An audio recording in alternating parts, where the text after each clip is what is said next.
This is episode 9 with Caitlin McCall. Welcome to the Eco-Conscious Diver Show. I'm your host, Caitlin, PADI Scuba Instructor, Scientific Diver, and Science Communications Specialist. I'm here to remind you that being eco-conscious is cool.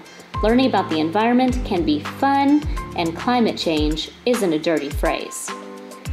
Each week, I'll be getting up close and personal with thought leaders from around the globe as your weekly dose of motivation so that you can create epic change in your own life and become the best version of yourself possible. Are you ready to dive? What's up, everybody?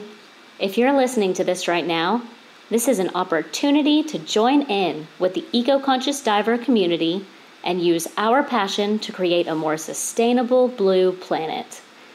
Eco-Conscious Diver is a lifestyle brand and podcast, illuminating our path to eco-conscious diving, overall sustainability, and a healthy planet for future generations.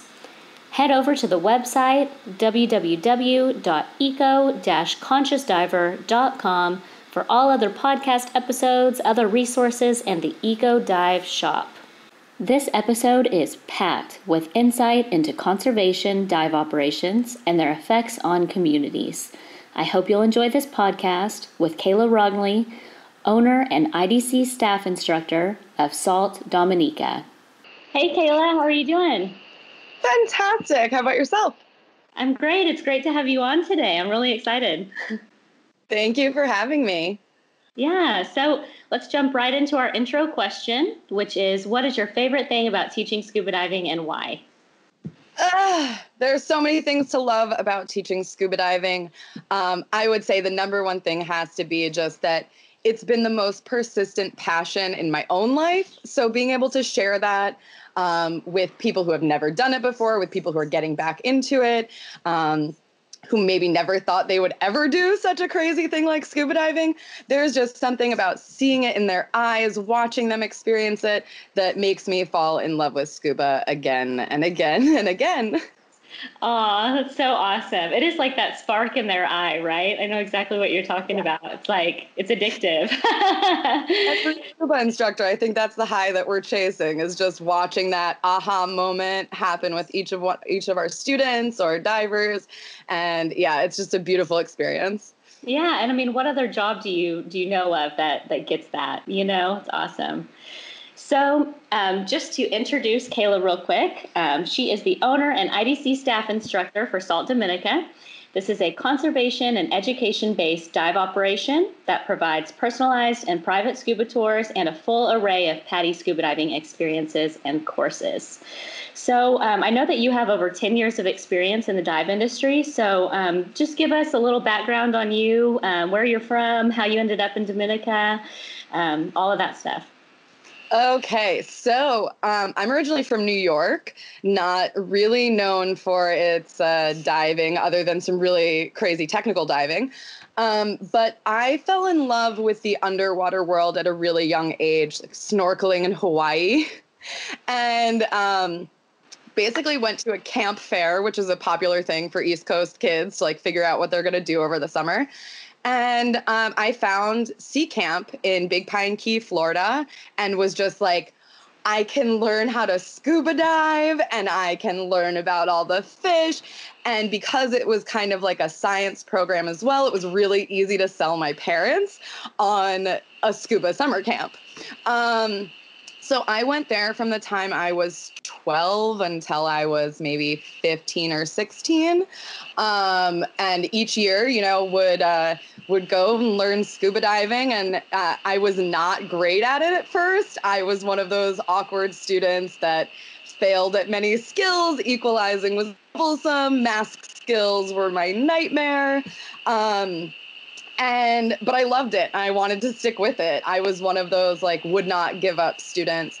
And I was lucky enough to have instructors that really helped me through my struggles, and came out, you know, as a teenager who wanted to learn more about the ocean, wanted to keep diving.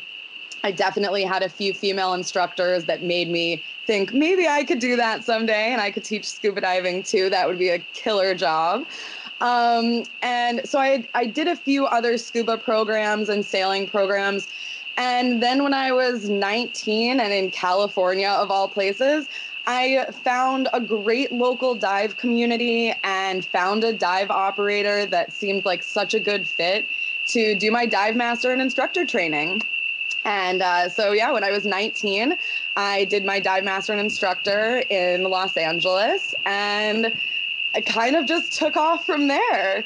Now, all these years later, I had always planned to move to the Caribbean, hopefully, or somewhere warm, so I wouldn't be teaching in a dry suit all year round. And yeah, after kind of diving all around the Caribbean, looking all over the Caribbean, we were able to find Dominica, and this was like our happy place, perfect place to settle, start a dive shop, and this is where we are now. Oh, that's so awesome. So you've kind of been all around. Yes, absolutely.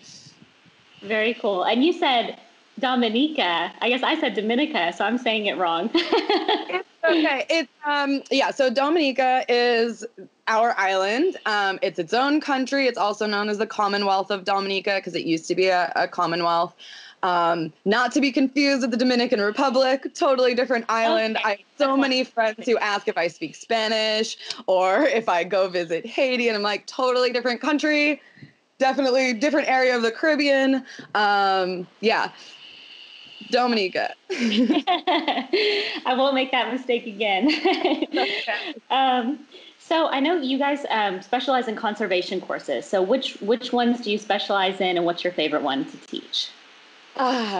So we definitely teach like the full array of project aware specialties, as well as the Coral Watch specialty, and we kind of created our own local coral identification class to assist with our Coral Watch specialty to kind of give people a better idea of our local corals. And we do that a lot of times in conjunction with our fish ID classes. Dive Against Debris has been a huge part of our operation since the beginning. It was kind of how people got to know us on the island. We did a lot of beach cleanups and a lot of underwater cleanups to show people, non-divers, when you do beach cleanups and underwater cleanups together, you have the ability to show non-divers what we see underwater, what we are doing to change what's happening underwater.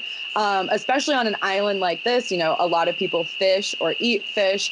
And then when they see the environment that their fish are living in or the things that their fish are maybe eating, it's definitely a huge shock and a great way to raise awareness in a place like this. Also, I mean, the Fish ID and Coral Watch and coral identification programs are great for those same fishermen and for our local population that maybe doesn't get the opportunity to see these things all the time or understand what beautiful and phenomenal resources they have right here, at home. Yeah. And I know, I guess this is a great time to talk about your Pay It Forward program. So tell them a little bit about that. So the Pay It Forward program was also something that I had kind of originally thought of or conceived of back when I was doing broad reach programs. So I would travel to the Caribbean or to Fiji and do these dive programs and work in the community a little. Like they had you do some community service, and you would meet people who would say how they wished maybe one day they could learn to dive or see beneath the ocean the way that we were. And it got me thinking, like, wouldn't it be so great if there was a program that local people could participate in to learn to scuba dive or snorkel and have those same experiences that I knew I was really privileged to be having. And it was always a huge part of our business plan to have these kind of community-based programs. So we definitely consider ourselves a bit of a social business. We try to give back to the community as much as possible. So the Pay It Forward program started so that kids, in particular teenagers or young adults, could apply with a way to pay it forward in return for, they get their scuba certification or they learn something in the ocean that we provide. And in exchange, they do something good for the community. So we've had applicants who have done projects like creating flyers about coral health, videos about ghost gear, which was really incredible. We've had projects basically just kind of like dive against debris, except with our Coral Watch. So the surveys that are happening every month that are done by our participants. They're just coming up with fantastic ways to give back to their community, to raise awareness about different things that they've been lucky enough now to learn about. And through this program, we've done over 25 PADI certifications of different levels, including conservation certifications. Every one of our participants does at least one conservation certification in addition to whatever they're doing, because we think it is really important, even if their project doesn't have something to do with conservation, that they learn about the struggles of our island and also what they can do to help. But yeah, we've gotten several rescue divers now, some advanced divers, and some that are about to start their dive master programs. So these are all local kids who definitely would not have been able to afford these courses themselves. They pay nothing for them. It's really just their commitment to their projects and to their communities. That's so cool. And do you think that like having this program has strengthened your ties with the community as a dive shop? Absolutely. I think we've proven again and again that we are this community. You know, we're a part of our community. We live here, we work here, we have, you know, godchildren here. We take care of our friends and our family and our community at large. And we think a big part of that, you know, a big part of why we moved to Dominica was the community to begin with. We know all of our neighbors, which is something we could never say when we lived in the United States. And when we can work with them so closely, you know, on these projects and share them with these monthly events that we have. So bringing the whole community together to show off the great work that these kids are doing, and also just to share with them what we're doing. In the world of tourism, especially, it can seem like these tourist institutions are closed off from the rest of the community, or they're not accessible to the rest of the community. And that's not at all what we want to be. We never want someone to be like, oh, can I come to your shop? Or am I allowed to take a class at your shop? Of course you are. You know, everything is open to everyone. But I think that having these events like our conservation movie nights and beach cleanups, you get to participate and there's no cost. It's really just time to get to know each other and to know what we're doing. That's so awesome. I love how instilled in the community you guys are. That's really unique and really cool. It's like you feel like, you know, if I come out diving with you guys, that I'm going to feel like part of the community too, you know? Absolutely. Like, I mean, it's hard to come to Dominica. We try to explain this to people who are visiting here for the first time. You can't come here and not walk through the daily lives of people that live here. It's impossible. There's no completely closed off, you know, all-inclusive resorts that you're never going to leave. So you'll walk through, you know, family arguments, or you'll see people taking a sea bath. All of our boat captains are our neighbors. They are local fishermen. There's, you know, you will take part in a conversation that has nothing to do with travel or tourism, but just the daily catch, or, you know, what so-and-so said to so-and-so. That's just kind of the vibe of Dominica. So if you're not down for that, don't come here, but definitely be ready to be embraced by the community for sure when you come. Yeah, and that's so unique, especially now. I think, you know, a lot of the Caribbean, because of cruise ships and everything, are not that way. Yeah, and one of my earlier guests, Dr. Alex Brilski, he was talking about how people now, because tourism is so widespread and things, people are looking for those unique experiences more than ever before because they're not able to get them as much. So do you find that you have people coming and they especially want like conservation or educational courses because it's, you know, they want to learn about your environment, you know? Yeah. I think that's a huge part of people's maybe travel planning now that it didn't used to be. We get a lot of people who are both staying at guest houses that are much more self-sustainable, really eco-friendly, because that can be such a blanket term that means nothing.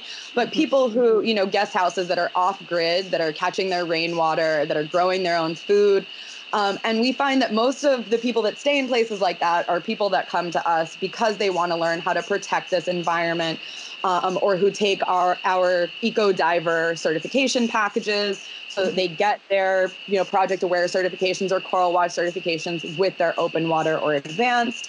And I think it's just a trend in tourism for sure. Like you were saying, that's what people are looking for. And as soon as they Google Dominica and conservation diving or scuba and conservation, they find us and they realize that everything we offer comes with a side of conservation, whether you like it or not. That's awesome. I mean, I always think that really it's just about showing people, and once people see the underwater world, they care more about it automatically. So putting those together is just the perfect way to introduce someone, Absolutely. And another interesting thing that we've seen is a lot of school systems and people who homeschool as well, kind of trying to integrate more, whether it's volunteering or community service hours. So we've gotten a lot of families coming here whose children have community service hours or volunteering hours that they want to work on while they're here. And Dive Against Debris is a great way to do that. The Coral Watch, any citizen science that you can be doing is a great way to sign off on those volunteering hours, but have a real life connection to them, not just, picking off a list of ways that you can do community service. Yes, it's great to read to the elderly or visit a children's hospital, but you can see the impact in so many ways when you're involved in real hands-on conservation like we're doing here. Yeah, and odds are they're going to come back and want to do it again.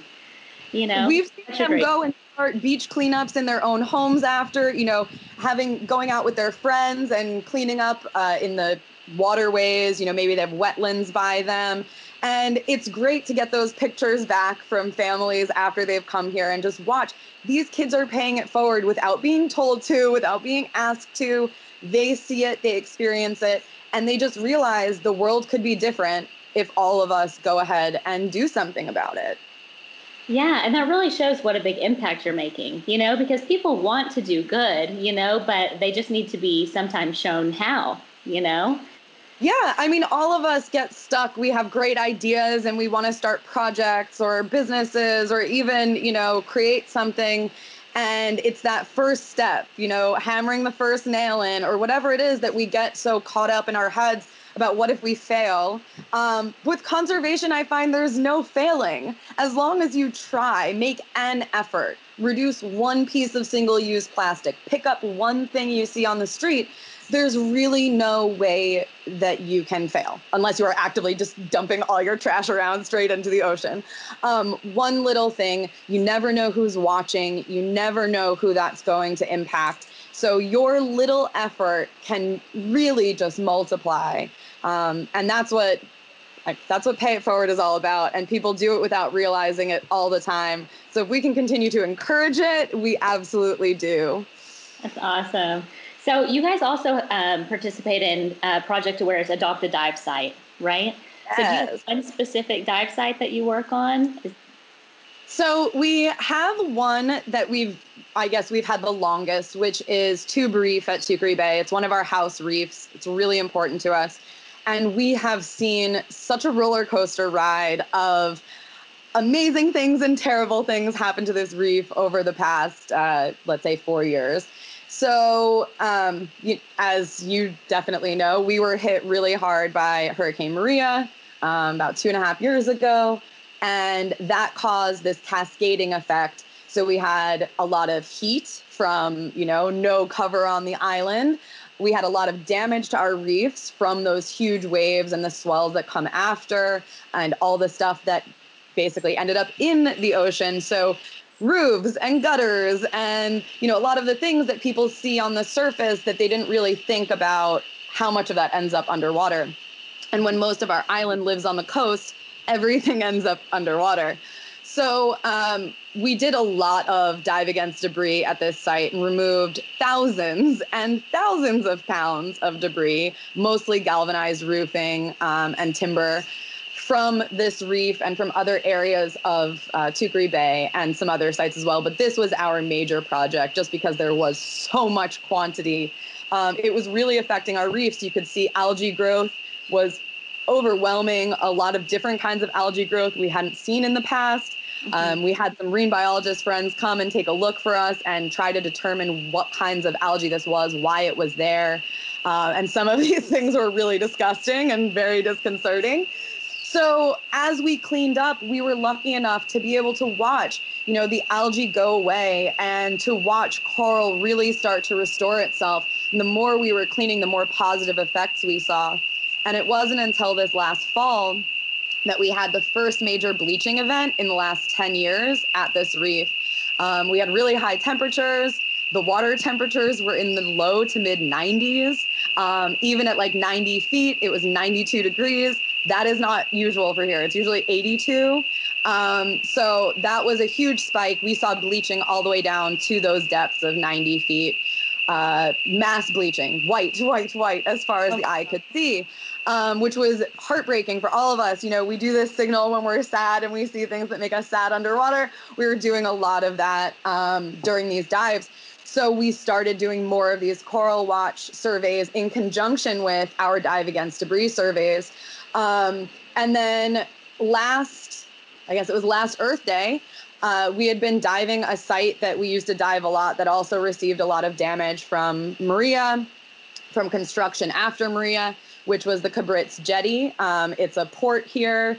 It's also a popular dive site because everyone likes to dive, big pylons, big piers with all the cool stuff attached to them.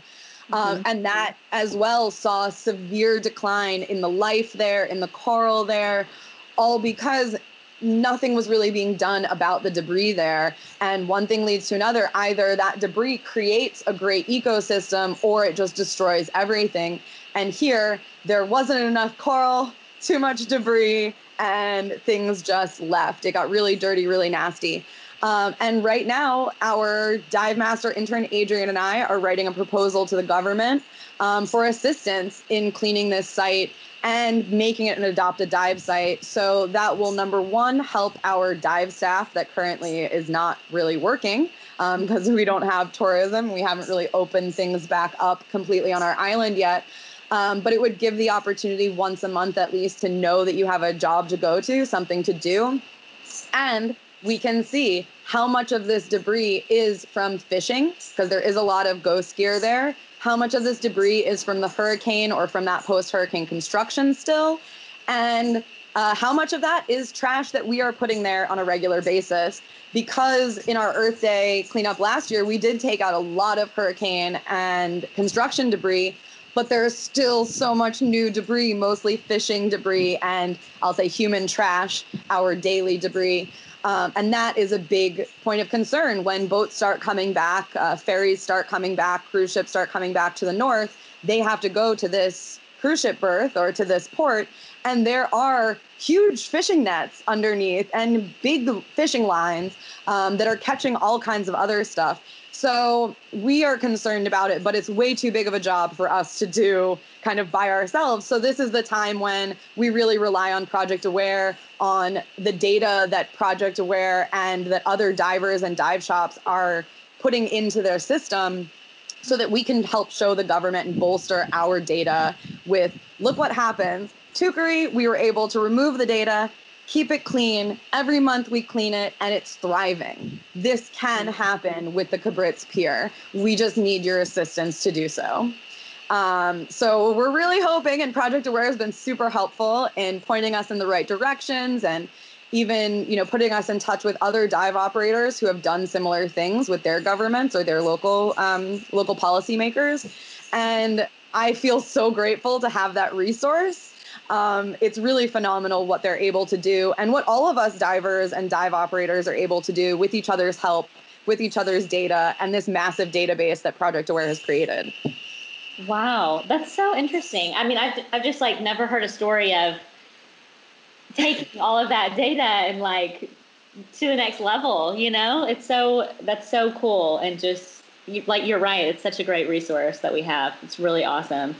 And great job on working on all of that. That's great. You've undertaken this huge task, you know? After the hurricane, we spoke to some friends who are dive operators in Grenada who I guess at this point, about 12 years ago, had Hurricane Ivan. And we spoke to them about the quality of their reefs. And they made us really hopeful when we talked to them about the damage that we saw underwater.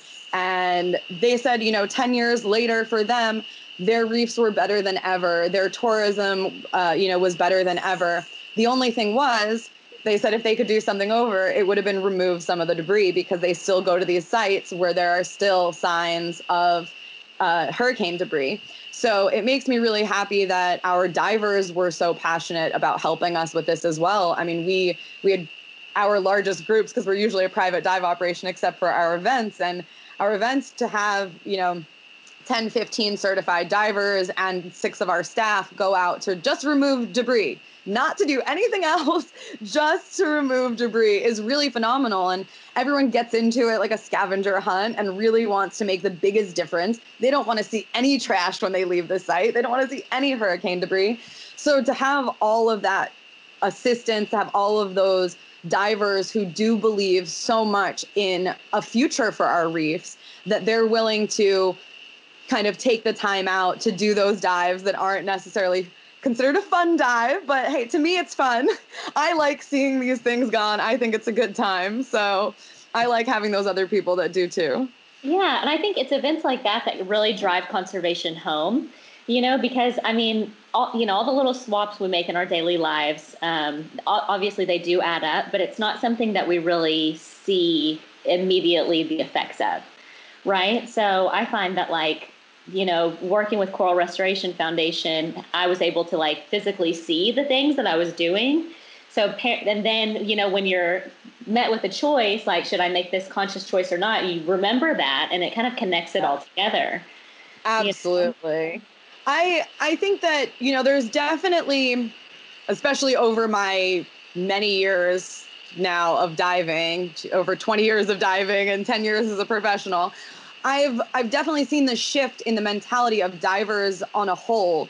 There used to be much more of, I don't want to say careless, but maybe carefree, not really taking into account the effects of what we were doing or what the industry at large was doing. A lot of hands-on coral and a lot of kicking without thinking, all of these things, and plenty of hunting on scuba that probably shouldn't be done on scuba. And all of these things, I see a much larger, I'll say, demographic of people, I think, involved in conservation than in this willy-nilly dive kind of style. And it's interesting to see where that's happening, but I definitely think it's a global thing. You see so many areas that definitely were not known for their conservation before taking serious action now because they see the negative effects that their years of letting whoever dive wherever has caused.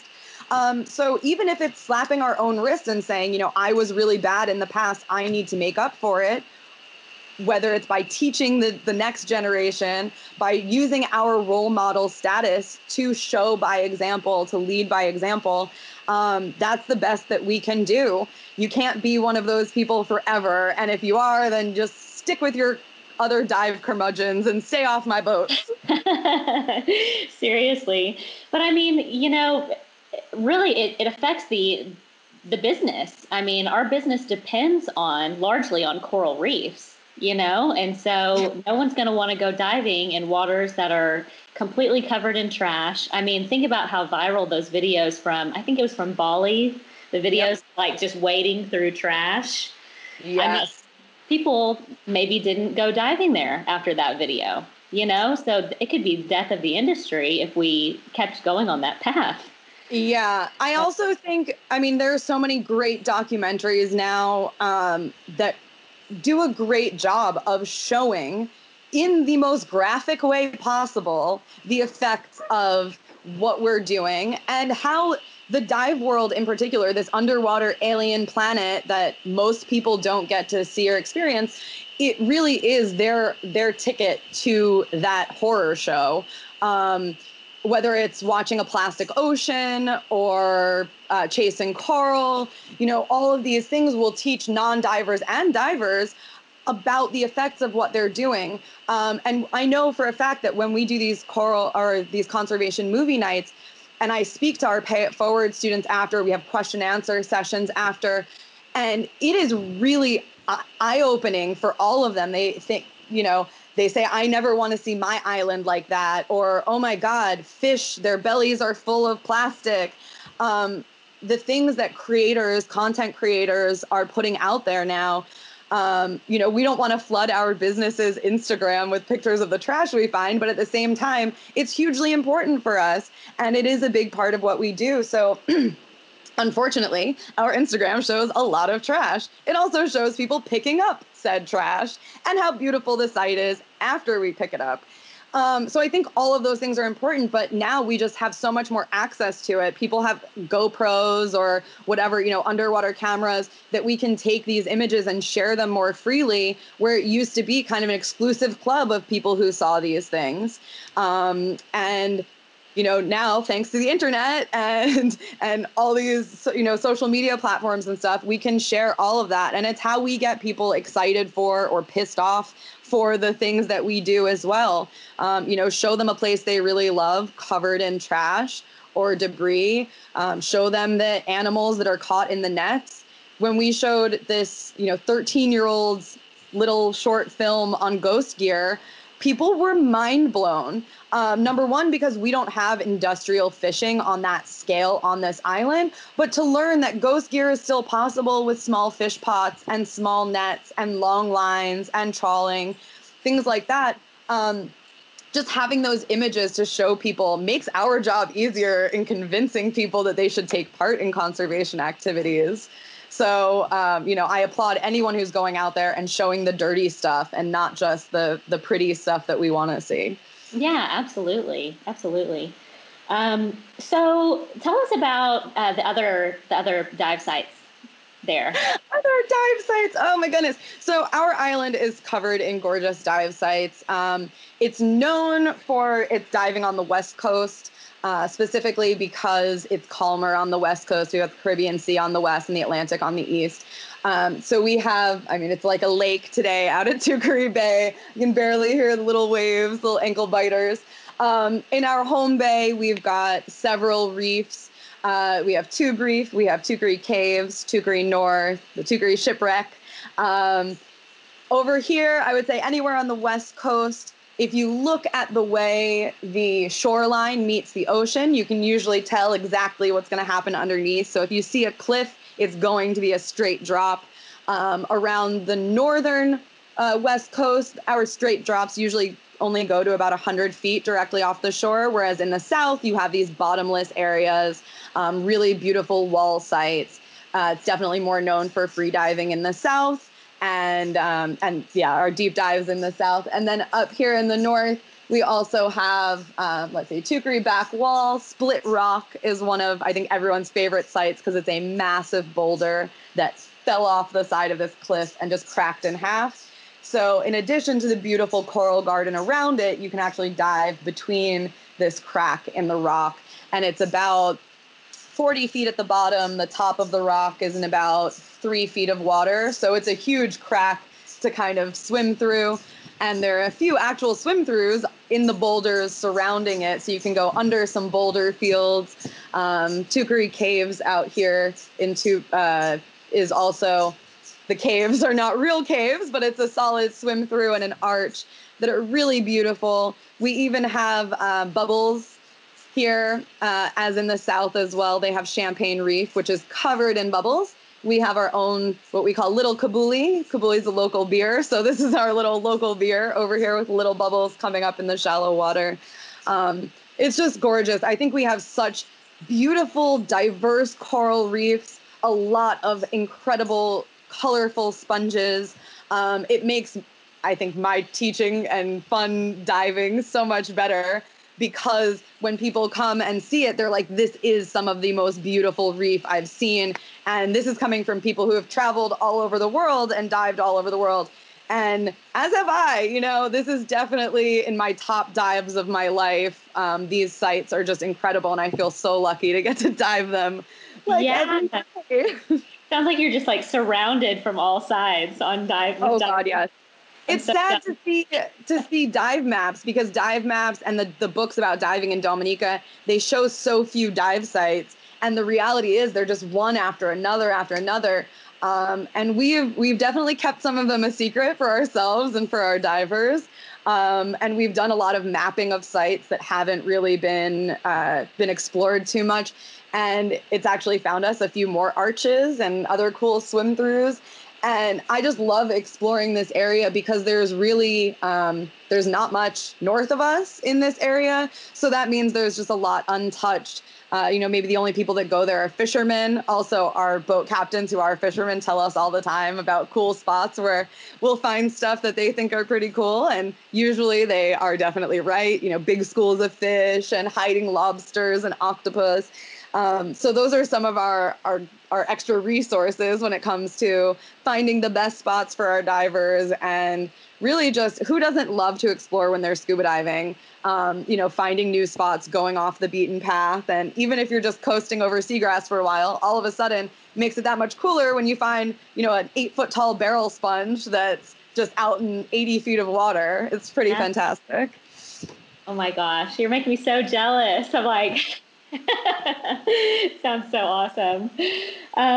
So I just wanted to ask, do you think that there's a lot of benefits of including conservation in your business? Would you, what would you tell a dive operation owner who was like, should I add all of this conservation? Should I make that more of the focus, So I would want to say yes, of course, but at the same time, I understand that every operator, has their own mission, has their own identity, and what they really see as being their big thing. I don't expect a dive operator that is clearly a technical dive operator to be like, oh, let's throw in all these conservation classes and stuff. Though you absolutely can find plastic at 300 plus feet, it's not your primary focus, and usually that would be considered task loading on a dive like that. So, unless you're doing like the crazy ghost gear retrievals and stuff. But I think that plenty of dive operators could benefit from it. As I said, you have to try hard to fail at conservation. So if it's a matter of you don't want to spend the time or money putting these offers on your website, or you don't want to invest in the learning materials, I think that's a little silly, and I think it could be a little short-sighted. I mean, you can always try things that don't necessarily require materials. You can do a beach cleanup. You can tell your divers, oh, hey, we found some trash on this dive. Would anyone be interested in picking it up? Or just pick up some trash and see what your divers do after you. There isn't necessarily costs involved or even time or much effort. So if you're really that resistant to adding conservation, maybe there's an underlying reason that you want to look into in your own life. Maybe you feel like you're being hypocritical because you don't follow these things in your own life.